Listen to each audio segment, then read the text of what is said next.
Good morning everyone, magandang umaga na naman sa ating lahat and welcome naman sa ating channel, Ang Buhay Ko sa Israel. So sa video na ito mga kapatid, update ulit tayo no. Meron naman tayo napanood na interview, follow-up interview regarding po kay Brother Jimmy Pacheco para magkaroon kayo ng idea ano po yung nangyari sa kanya nung siya ay naisama doon bilang hostage sa Gaza. So nakakaiyak ito mga kapatid. Kinikwento niya yung reality ng nangyari sa kanya doon sa Gaza. So he was been, hindi ko lang kung sino nag-interview sa kanya but it was been post ng isang kababayan natin dito sa Israel, si Ate Agnes Esguera. Pero yung nag-post talaga dito ay, yung pinaka nag-post talaga dito ay ang 700 Clubs. This is a Christian organization and a 700 Club Asia about the real story sa nangyari po kay Brother Jimmy. So tingnan natin. Blessing. Nung kinuha ko, nilabas ako sa bahay, hindi ko na-expect rin na bubuhayan nila ako kasi nakita ko sa alaga ko, pinatay walang kalaban-laban. Grabe no.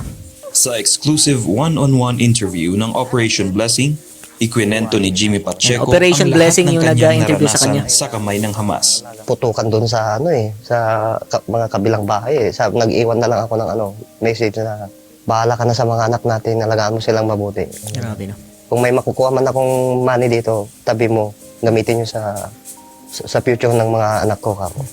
Sabi pa nga nila sa akin kung ang sundalo ako nakatutok talaga dito sa ulo mo ang mga baril Ginawa pang automatic yung baril Talagang ginanon sa hanggang natapos Tapos nung natapos talagang parang nasa airplane na ako Minsan kapag wala nang supply ang gas pagkain namin sa kasi warm naman Yung ketsipita, talagang maghapon mo na yon. Yung kitsipita mga kapatid, yan yung parang tinapay dito na common, na parang bilog yan siya. So common yan dito sa Israel saka sa Gaza. Pero hindi ko kinakain buo minsanan yon. Kapag tumunog lang yung sikmura ko, doon ako kukuha ng kaunti. Sulti na yung, medyo may pagkasulti na yung tubig. Kaya wala kako kasi may story ako ng kidney kako Kapag dumumi ka, sasabihin mong magdudumi ka, bibigyan ka ng kaunting niya. Hindi ko ginagamit yun, binubulsa ko.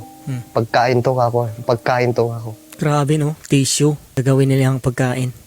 Kukuha po ako ng niya. Anuin ko po yun. Kasi nagmumoist yung mga semento, didikit ko yun hanggang mabasa. Tissue po ang niya.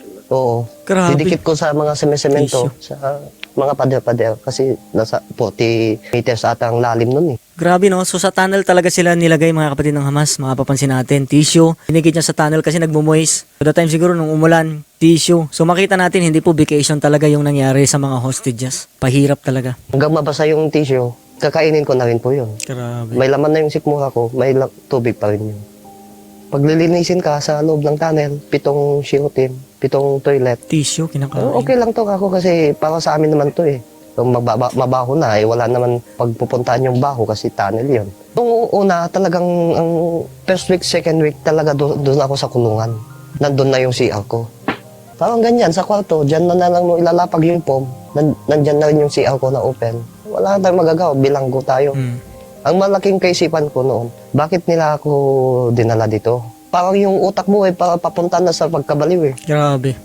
Bakit nila ako dinala dito? Wala naman akong kasalanan. Wala naman talaga mga kapatid. Nagtatrabaho lang dito na marangal si Brother Jamie. Kasama po yung mga kababayan natin dito for their families. Pero isa siya sa kinuha ng mga Hamas. Kaya hindi po vacation ang ginawa nila sa lahat ng mga hostages. Dinala nila doon against their will. Kaya nagtatanong siya, muntik na lang daw siya mawalan sa kaisipan. Grabe. Saan ka humugot ng lakas? Sa mga anak ko po.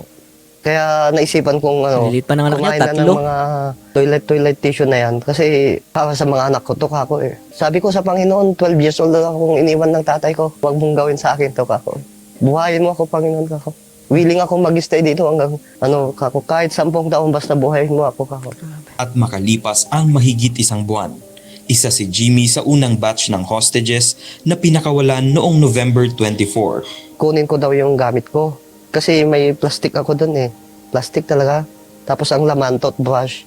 Tapos isang short at saka isang t-shirt. Na binigay nila? Binigay nila. Yun ang pinagamutin ko. Nung tapos na ako, sabi sa akin, kunin ko na daw yung matrix ko, tsaka unan ko. Lilipat ako sa ibang tunnel. Tapos kinabukasan... Tunnel, kita niyo mga kapatid, tunnel talaga. Sa mga nagsasabi niya na walang tunnel, they stay on tunnel. Hindi po maganda yung sitwasyon nila doon. almost 2 months na yung pag-stay nila doon. Sabi sa amin, itapon na lahat daw yung matrix, yung form namin na isa-isa. Tinapon namin sa isang lugar, tapos yun, pinalinis sa amin yung isang tunnel. Wow. Tapos nung sabi sa akin, o mamayang alauna, mag-i-stop na kaming maglakad kasi lalabas na daw kami. Doon na ako umiyak. Tapos nung nakita ko ng araw, lumabas na ako sa tunnel. Talagang talagang Grabe. lumuhod ako sa pasalamat talaga ako sa Panginoon kasi nakita ko na naman ng araw Araw. Nakasalingot ako ng magandang hangin Sir, sabi mo, tinest ka physically and mentally. Bakit sa tingin mo okay? Saan nanggaling yung ganong lakas ng... Siguro sa unang-una sa Panginoon po, tsaka sa Grabe. mga anak ko. God is good. Thank you, Lord. Ang alam ko pa nga sa sarili ko, mas maganda pa nga yung utak ko kaysa yung before ko ako dinala Kasi sabi, hindi nila ako makakausap ng diretso yung mga kaibigan ko Talagang pilosopo yung mga sagot ko Sabi mo, mas maayos pa. Bakit ganun yung naging... Kasi mas lalong nag-matured yung utak Naging ko. seryoso siya ngayon. Tumatag yung lahat po. Marami pa rin pangailangan Talagang babalik po, isisecure ko yung mga anak ko Kahit ito yung naranasan mo? Opo. Kasi ayaw ko pong maranasan yung mga anak ko. Praise God. Ang naranasan ko pagkabata ko hanggang ngayon. Hindi kilabutan Unang-una ako. po God is good. napapasalamat Thank you, po Lord. sa mga dasal nyo sa akin. Ayan mga kapatid, grabe no? What a great testimony ng kabutihan ng Panginoon kay Brother Jimmy. So, hirap. Nakakaiyak talaga yung sitwasyon nila. He's just one of a captive doon sa Hamas. Paano pa yung mga bata, mga maliliit na bata, mga matatanda? Si Brother Jimmy, 34. So, grabe na yung pinagdaanan niya. Grabe yung survival instinct niya rin. Tissue, nilalagay niya sa pader dahil basa. Tapos yung kinakain niya. So, hindi po maayos. Hindi po maganda yung sitwasyon nila doon bilang hostage. Kaya, we're still looking forward, praying talaga for God's miracle na makalaya na lahat ng mga hostages ng kinuha po ng Hamas. So, sama niyo po sa panalangin. We're still begging God na mangyari ito. So, ayan, salamat kay Brother Jamie no sa kanyang sa kanyang testimony and ayan, panoorin niyo po mga kapatid sa 700 Clubs Asia.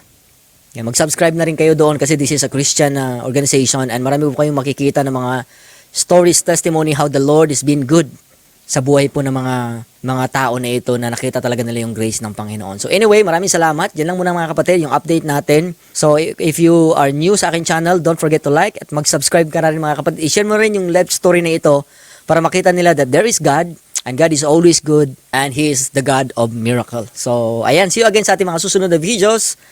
Paalam.